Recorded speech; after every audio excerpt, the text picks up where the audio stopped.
Your brain knows a friendship is over long before your heart is ready to admit it. There's a specific kind of exhaustion that only comes from pretending to be the person you were 5 years ago. You leave hangouts feeling drained instead of energized. You're forcing laughter at inside jokes that don't feel funny anymore. Your body is literally telling you something your heart doesn't want to hear. Here's the truth. Questioning whether a friendship still serves you doesn't make you selfish or disloyal. It makes you honest. Today we're talking about 6 signs that it might be time to create space from a best friend, or even say goodbye completely. This isn't about being cruel. Sometimes letting go is the most loving thing you can do for both of you.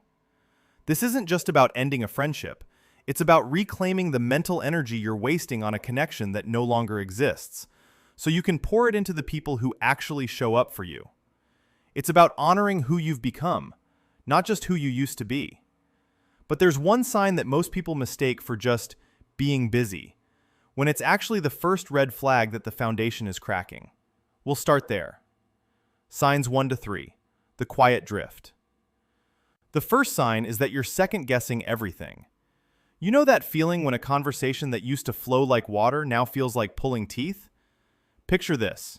You're sitting at your old favorite restaurant, the one you've been coming to together for years. You're both looking at the menu like it's the most fascinating thing in the world, even though you've ordered the same thing 100 times. One of you tries an inside joke. It lands flat. You both reach for your phones to fill the silence. Does that silence feel familiar? The inside jokes don't land anymore. The things you used to bond over feel irrelevant now. You've both changed so much that it's like you're talking to a stranger wearing your best friend's face. Maybe they're still the same person they were in high school, but you're not. Or maybe you're both different people now, just moving in completely opposite directions. Either way, the connection that once felt effortless now requires constant work. You catch yourself thinking, why are we still doing this? And that question alone tells you something important. The second sign is that communication has completely died.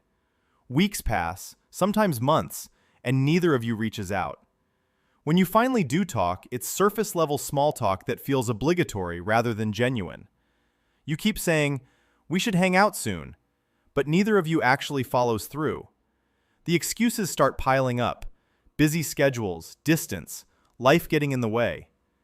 At first, those reasons feel valid, but eventually, you realize they're just excuses, even to yourself.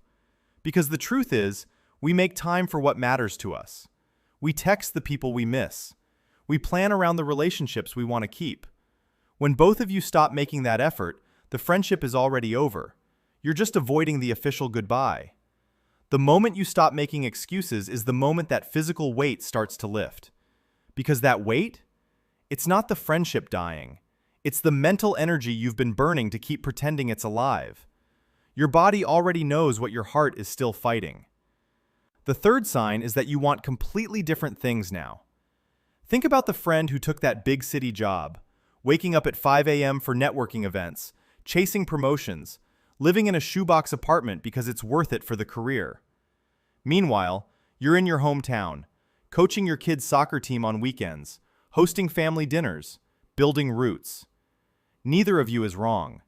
But when one person's idea of success is climbing the corporate ladder and the other's is being home for bedtime stories, the gap becomes impossible to bridge. Your life paths are pulling you in opposite directions, and staying close means one of you has to sacrifice what matters most. When your goals require fundamentally different lifestyles, holding on to the friendship can actually hold both of you back. You start resenting each other for wanting different things. One person feels abandoned, the other feels trapped. And the friendship that once lifted you both up starts weighing you down instead. These first 3 signs are about naturally drifting apart. They're painful, but they aren't anyone's fault. People grow. Priorities shift. The person you needed at 20 might not be the person you need at 30, and that's okay. But the next 3? They're much harder to face because they involve a specific kind of betrayal that most of us try to ignore until it's too late. Signs 4 to 6. The painful truth. The fourth sign is that you found your people elsewhere. You start spending time with new friends and something clicks. Maybe it's at a work happy hour or a hobby group you joined on a whim. You make a joke and everyone laughs, Not a polite chuckle, but real laughter. You share an opinion, and no one looks at you like you've grown a second head. You realize you haven't checked the time once in 2 hours. It's not that these new people are better, or that you like them more than your best friend. It's that being around them feels easy in a way your best friend doesn't anymore. You can be yourself without filtering every word. You laugh without forcing it.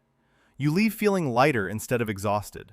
This realization hits hard because it comes with guilt. You might feel like a traitor for enjoying time with new people more than your best friend. But there's a psychological reason why this isn't a betrayal. It's actually a sign of something much healthier. It's called relational evolution. The idea that your identity isn't a fixed point, but a moving target. As you grow and change, the people who align with your current self naturally feel more compatible than those who knew an older version of you. When you understand relational evolution, you stop viewing your growth as a betrayal of others and start seeing it as a commitment to yourself. You're not replacing your best friend. You're just finally admitting that you've outgrown the version of yourself that needed them in that specific way. And that's not cruel. That's growth. The fifth sign is that trust has been completely shattered. Maybe there was a betrayal you can't unsee. Maybe they shared something you told them in confidence. Maybe they chose someone else's side in a moment when you really needed them. Or maybe you've just had one fight too many, and you've both said things that can't be taken back. Every interaction now carries the weight of past hurt. You keep trying to forgive and move forward because that's what you're supposed to do, right? But here's what you need to understand. There's a difference between ego-driven loyalty and principled self-respect. Ego-driven loyalty says, "I'm too stubborn to let this go." It clings to the past because admitting it's over feels like failure. Principled self-respect says, "I deserve relationships built on trust, not damage control."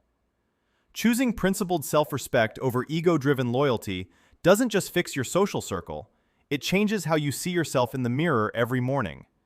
The foundation is cracked. You're building on broken ground.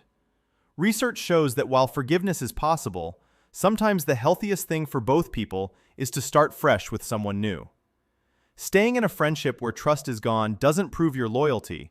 It just keeps both of you stuck in a painful cycle that neither of you deserves. If you've checked off the first 5 signs, you might still be tempted to try one last time. But this final sign is the point of no return. The moment where staying actually starts to damage your own self-esteem. The 6th sign is the hardest one to face.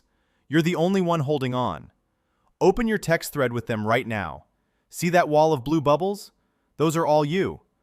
Long messages about your day, memes you thought they'd find funny, genuine check-ins asking how they're doing.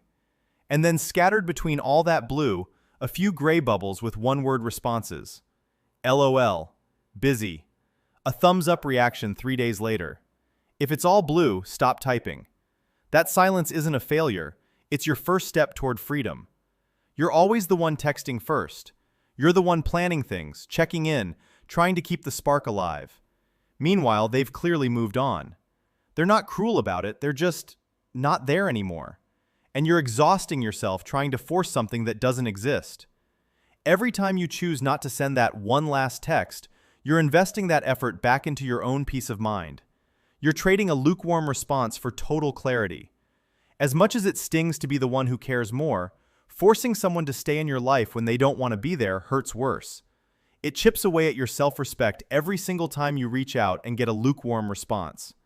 Letting go when someone doesn't want you anymore isn't giving up. It's choosing yourself. It's saying, I deserve people who show up for me the way I show up for them. Recognizing these signs doesn't make the goodbye any easier, but it does make it necessary. Conclusion: the weight you've been carrying. Remember that physical weight we talked about at the beginning? The exhaustion that comes from pretending to be someone you're not anymore? Here's what nobody tells you. That weight doesn't lift gradually. It drops all at once the moment you stop fighting what you already know. Letting go of a best friend is one of the hardest goodbyes you'll ever face. You're going to feel sad, maybe angry, definitely confused. But here's the shift that changes everything. This isn't a failure, it's a graduation. You're not losing who you were, you're honoring who you've become.